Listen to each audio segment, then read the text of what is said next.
everyone, this is Kimberly, your host with Keeping It Real. I am here with Andrew Salinas. How's it going, everybody? Hello, Andrew. So, we're just gonna keep it super real, because that's what we do here. Yeah. Tell us about, your business. You're an attorney. I am.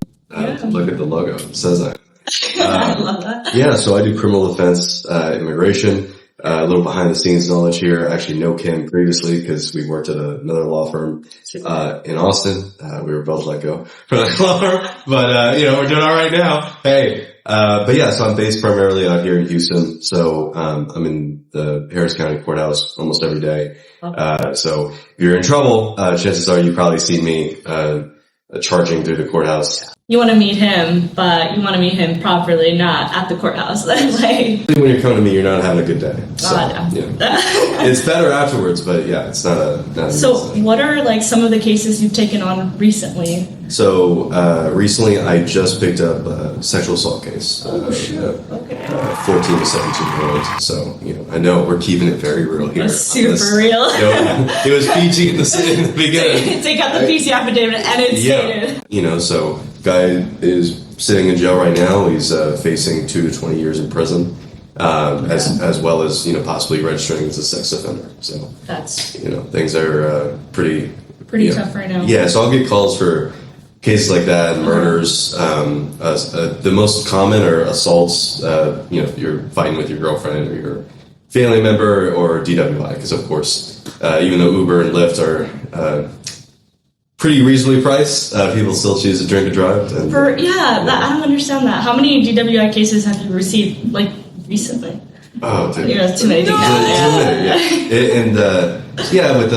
I actually did the same training. I went through the same training that the cops do when they they do it in 2 weeks. I did it in 4 days. What they usually do. So, but that was cool because.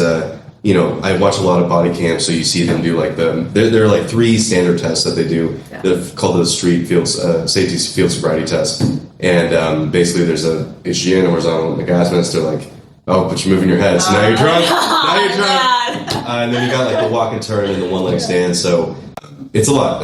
It's kind of, honestly, even though DWIs have gotten plenty of dismissed, they're the most boring to me. I'd much rather prefer a sexual assault. No, not sexual, but an assault case, because those, because you can do, it's like, oh yeah, he hit her, but let's do a background check on her, and it looks like she's called the cops 15 times before on her ex-boyfriend, and in 10 of those 15 police reports, the cop literally wrote, "We think she's making things up just so." We'll arrest this guy. So, oh my goodness. Yeah. Was she making things up, or of course. Did you get obviously, yeah. Of course.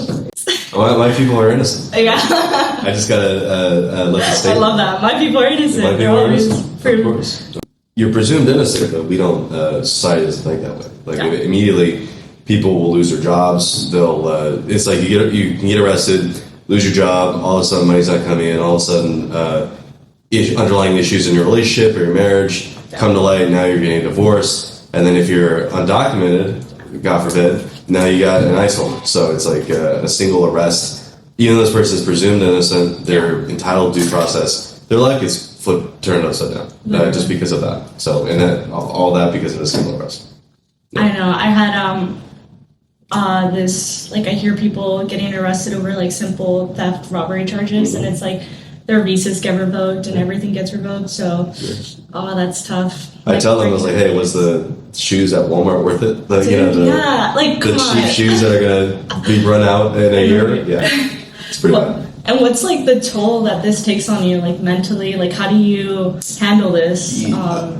I'm assuming your day isn't easy every day, It's not easy, but as far as the mental toll, I'm thankful that for whatever reason, the way I'm wired, it doesn't affect me. There's, there are definitely some times when you hear stories, obviously, from clients about something that either happened to them or that they allegedly did to another person, and that kind of gives you pause. But I've never lost sleep at night. I know other attorneys can, and some people, maybe they are attorneys, but the thought of them ever taking a criminal case, especially as DWI, is one thing where they didn't hit anybody. There's no accident, but like something like a sexual assault or a murder, right? I'm thankful that for whatever reason, the way my brain is wired, I'm able to kind of like put that like, at this the door. Is work. Yeah. Like, I'm here. Yeah. We're going to give you a solution. I feel like that's really important. Work better when you have a clear mind. That's why. There is like such a thing as like emotional burnout. So, public defenders, right? People who, they really go into it because they really believe. And people, the burnout there is really high because you could, it's called, empathetic, it's like where you're listening to people like all this trauma that it by osmosis traumatizes you to listen to it in the first place. So like they start out very like well-meaning, and then they just turn cynical over time. And a lot of people will say that they're like, talking to me because maybe they've had another attorney in the past, or they hired an attorney and they're like, hey, I don't like what they're not answering, like whatever it is, I'm going to hire you. A lot of them say like, hey, at least you like care. To listen. And of course, part of me is like, yes, please come to me. I'll listen to you. Of course, I'll take care of everything. I'm here. But I do have sympathy for those other attorneys because I could very easily see if I'm doing this for 30 plus years, and I've like really cared, you would just be burned out. Yeah. I was at the Texas Trial College recently. And a lot of the 25, 30-year-old pros, all of them apparently are like recovering cocaine addicts. I've heard a lot that people become like cokeheads whenever they go to law school because of all the reading and you need to stay up. Like it was coke and Adderall at my law school. A lot of people were on it. There's one guy, won't be named here, but he knows who he is, who was like an alcoholic, like a legit one, and. Apparently, his idea was, well, I study drunk, so I should take the exams drunk. So he had it was all allegedly. I didn't sniff the bottle, but apparently he had a clear plastic bottle during one of our exams first year, and it looked like it was water, but really it was vodka. And so, pure vodka? Mm-hmm, top of the class. Top of the class? One of the top of the classes. There's this like notion, I think, normal people think that like, oh yeah, like you couldn't perform well if you were like always high or on drugs or addicted to pornography, like all this stuff. It's like, no, you could be very high functioning and still do all those things. Don't do them. Yeah. But like, I don't think that just because someone did it and became like great at what he does through that. No, yeah. I mean, it's kind of like the perfume theorem. It's like if you're studying and you wear like a vanilla scent or whatever, then you'll remember everything like with that, scent. But if you change scent and you go somewhere else, then obviously it changes. So I feel like that's kind of something that he did without perfume, obviously, and with vodka, which is not the best choice. His liver probably would have preferred the perfume. Yeah. But I mean, so what advice would you give to like upcoming attorneys that you wish you knew, Like what are the struggles you've encountered so far? Yeah. Your rising empire. Well, I guess I guess there are two camps, right? Because there's the ones that are thinking about law school and then the ones who are already in it, right? If you're thinking about law school, think again. Just because, that's kind of like was a joke when I was coming up was a lot of attorneys you go to, they would try and talk you out of it. And the notion of that, or the idea behind that is like, if someone in authority can talk you out of doing something like this, then you probably should be doing it. Right, you have to have that like kind of fuck you. Can we curse here? Of course. Yeah. You kind of have to have that fuck you, I'm gonna do it anyway attitude to like really succeed. I think. So yeah, like with AI coming, there's going to be so many jobs that are taken over. I think corporate law is going to get hit the hardest. I've been saying this since I was in law school because even then we could kind of see it bubbling. But all this like paying someone $300, $400, $500 an hour to review a contract when AI can do the thing right now for free. Yeah. It's like why do you want to invest in a person when you can just and you still need lawyers to do that, but do you need 20 of them? Yeah. Can you do one? Can one do that for cheaper? Because that's the thing. The people who are the big corporations that are paying the big law firms, they're looking at that on their end. They're like, wait, why are we? They're going to start looking at their invoices and like, wait, why are we paying you all this? Yeah. So, that's my advice to people who are thinking about law school. Really think because there's a lot of debt involved. There's a lot of nepotism. this wasn't a personal story of mine, but I had a friend who during OCI, so on-campus interviews, which is like it's kind of like a seasonal thing where like you're applying all these big firms and then you're flying to like different cities to interview with him. And he told me, he was also, I think he was like top 2% of their class. And he told me, he was also first-generation attorney. I'm a first-generation attorney. He said from their hotel, they were going to whatever the place was to interview, and he shared an Uber with somebody who was also going to go to another law school.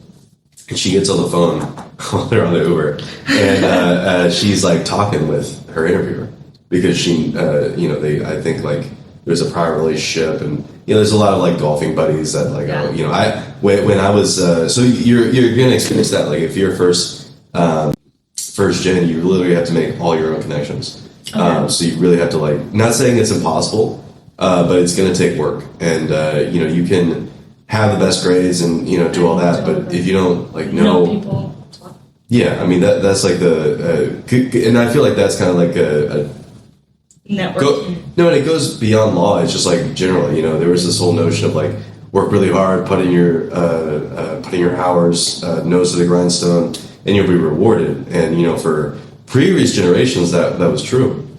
Now we know it's not true because the CEO's dipshit nephew, who was just a frat boy, who graduated, so he's actually going to get to the VP position, not you, who missed your kids' birthdays, and your girlfriend is mad at you because you keep missing dinners and all that. So like it really isn't. That's just like a broad thing. Is your network really is your net worth. So your circle is your pocket. Yeah, exactly, literally. Exactly. So because people I think. And in a way, it's kind of good that the veil's kind of being lifted. It's not like this, you kind of pretend that it's all meritocracy. That, only if you work hard and all this. It's like, I mean, you definitely work hard and do a good job. But, to pretend that the people who are, in the big office buildings that are, living life, that they didn't have a lot of help getting there, a lot of luck, a lot of both. That's a lot of luck, you have a lot of communication, a lot of talking to people. Yeah. Because it's like, I know this person, and this person knows this person. Yeah. So there was this video I saw. It was of this valedictorian, like graduating, and she was like, I worked so hard, had like restless nights, studied all for these 5 minutes of glory, and now it's like, I wish I could take it all back and go out and hang out with my friends because most of these people know other people, and now it's like I just get these 5 minutes and my whole and it's so true that you're pointing that out. It's like you can ruin relationships, make so many sacrifices, but at the end of the day it doesn't matter. It's like if you don't know that person, then why would that person invest in you? So it's like that's and we're not advocating don't work hard at all. Just work hard, because that is the don't make it. There's a balance because you gotta yes, you can go to these networking events, but if you yourself don't have anything to offer them, then maybe you can charm your way through a cocktail hour and get invited to the boardroom or whatever it is. But if you can't dance, it will get you to the dance. But if you can't actually dance, then so you gotta do both, and it's hard. I think we have it harder than our parents did, than our grandparents did, as far as competitiveness goes, because it's like everything's on social media, everyone's sharing everything, so it's like what makes you different from everyone else. I can definitely see that now in this generation, and just how everything's escalating super fast, like with AI and everything. So, I mean, so you're telling the upcoming law school students that they can go to law school, but also enjoy it and don't go too crazy? Here's my thing is if you literally can't imagine yourself doing anything else, don't go. Or come if you can, right? But because the competition is really fierce. AI is it's already making changes in how people are hiring. I mean, even me, as a solo attorney, yes, I have paralegal assistants, but AI. One of my best tools right now is say there's a 3-hour interview, right, between client and a detective. It's, traditionally you'd have to sit there for 3 hours, and I did this when I was working as associate. You sit there for 3 hours, and then the phone rings. You're there for 20 minutes, and the phone rings, and then you got to take care of that and all this stuff. Yeah. Or you upload it to one of these AI things, and it transcribes everything. You can ask it. It's incorporated with ChatGPT, with Cloud. You can ask it summarize this, give timestamps. You can cut through. And obviously, like the due diligence thing is, you still got to sit through and let's do it. But it's a tool that can cut that time. So instead of this is like a hour where he's just sitting there. Yeah, it's like inside. Yeah. So especially if someone's this is a very common thing. So yeah, if anyone's ever arrested, they can hear you in the back of the police car. There's a camera with a mic pointed at your face. So if you're gonna mutter God, I shouldn't have fucking drank or whatever it is, they can hear you. So that's where AI is good, because sometimes those videos are like 2 hours long as they're riding along, or they're just sitting there. And instead of just passively sitting and just listening, you can transcribe it, and then you're like, okay, at the 48th minute mark and a half minute mark, that's when something was said, so you can go and kind of see that. So that's just kind of stuff that you're more efficient that way. That's awesome. That's really great. I mean, as a solo attorney, and everything, I'm pretty sure having an AI has really benefited you. Yeah. And it's a tool, right? And like any tool, it can be misused. You see in the news a lot that people will use AI to find cases for them, and then they will make up cases. And I've done this too, where I haven't I haven't submitted anything that was made up, but I'll tell it, hey, here's general facts. I want you to find cases that are in Texas that would help the defense side. Don't make up cases. It's fine to say I couldn't find anything or whatever. Doesn't matter when you do that. It still will give you fake ones, and you gotta check. So those lawyers that are like, oh yeah, I just used it and then I copy and pasted it, very lazy, because even if you were generating a case, you gotta check it, see if it's still good case law. Was it overturned for some reason? So that's just basic due diligence stuff. Yeah. Okay, so, look at you. Or at the very least, you give it to an associate, like a grunt work, and just make sure these are fun. That's awesome. So what are some struggles also that you've encountered for upcoming attorneys that can learn from you?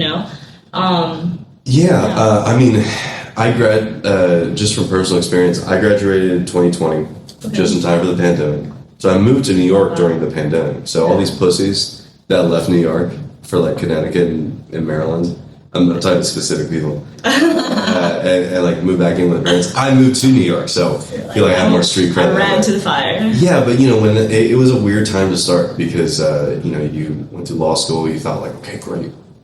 Now I get to be a lawyer, start making money, career. But I was work from home in my tiny little studio apartment in Brooklyn. How tiny are they? About the size of this couch. For the entire kitchen, bathroom, room was my living room, everything, and I pay $14.50 a month for it. The shittiest, it was one of those high crime areas, but because I was the only light skinned person there, they were all right, leave this blood alone. He's good. But that was so there wasn't a lot of camaraderie in that sense, and it was just a lot of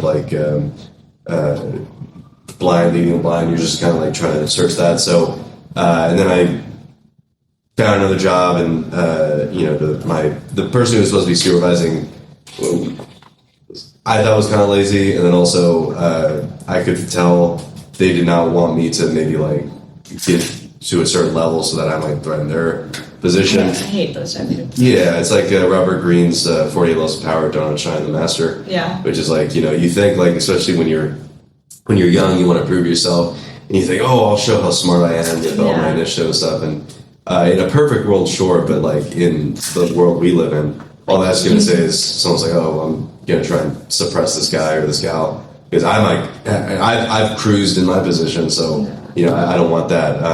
But I think just be mindful of that. That once you get your bar card, that's your bar card. It doesn't matter that you're a baby attorney. and you got to like really seek out opportunities. So doing things like that, like you didn't ask permission from your boss, like, oh yeah, I'm going to do that. Obviously you don't want to be like talking about your confidential stuff online. Correct. That people have done that, and that's obviously silly. Don't do that. But breaks the whole attorney. You gotta. I think here's the biggest thing: you're your own brand, and how you develop that, whether it's through social media, through doing good work.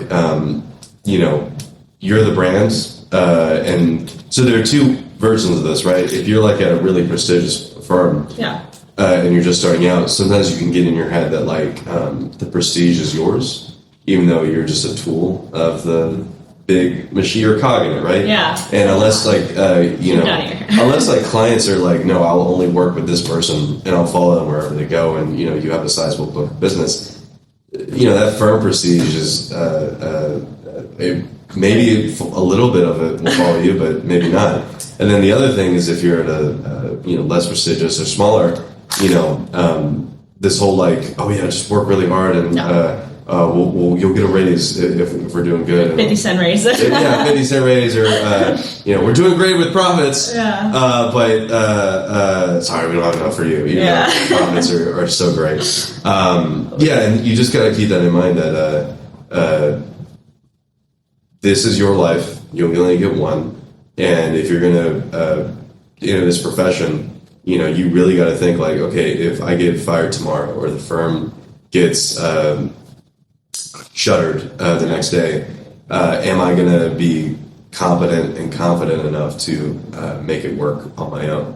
And you always have to prepare for that, because so many people they get comfortable, they're living like just above their means, so it's always like credit card, and it's like, man, in this day and age, like you gotta be prepared to roll, Because anything can happen anytime. Especially now. Yeah, literally, we both filming experienced as of 2025 April with all these tariffs. No, exactly. We both experienced it, and it's not fun when it happens, but you gotta like bounce back immediately and just show them. That's really great, and it's really great that you have the confidence enough to like push through and show them because it's right what you pointed out, saying once you get your bar card, like that's yours. That's yours. So and if your boss tries to get you to do something unethical or that would put that in jeopardy, and they teach this in law school, you're supposed to tell them no, and and that goes with like you got to have like the spine to say no, and then the forethought to prepare to walk away. Because that's always with negotiations too. You got to be, if I'm like negotiating with a prosecutor, you always got to be ready to take this to trial, even if the guy's like very guilty, allegedly, and evidence is very bad. You got to be able to take it to trial if it comes to that. That's awesome. Yeah. You're giving Harvey from Suits. And I've only watched the first episode, and after I saw, really? Well, it was just I try not to watch like lawyer shows or. Like those true crime podcasts, because that's my daily. So if I'm gonna watch like anime or something, I'm not gonna. I guess that makes sense. Yeah, because I hear a lot of law students saying that, oh yeah, I did it because I saw Suits, and now I want to be like the next Harvey. You're not going to be, by the way. Harvey wouldn't go into law because he saw Suits. You know who you are. Yeah. But is that too late? Sunk cost fallacy. You can get out of this. Go buy Bitcoin. Go teach in Peru. I don't know. Do something. Yeah. Do something. But how was it though? Like starting your business? Tell them? Did you have a whole plan planned out? Or you kind of just? Yeah. So I know the story, but sure. Let people know. So I was planning it for a while because I kind of looked around and I said, I think I can do this on my own. Turns out I can. But it's just one step at a time, right? You just think like, okay, what does a law firm have? It has a logo. Go find a graphic artist. How much does that cost? What kind of thing? I went to Baylor undergrad, so green and gold. That's a nice color. And every other attorney has like blue. And they're and I'm like, that's boring. Just like get something different. And the red's a little too aggressive, so I kind of But yeah, you do that, and then you think, what else do firms have? They have websites.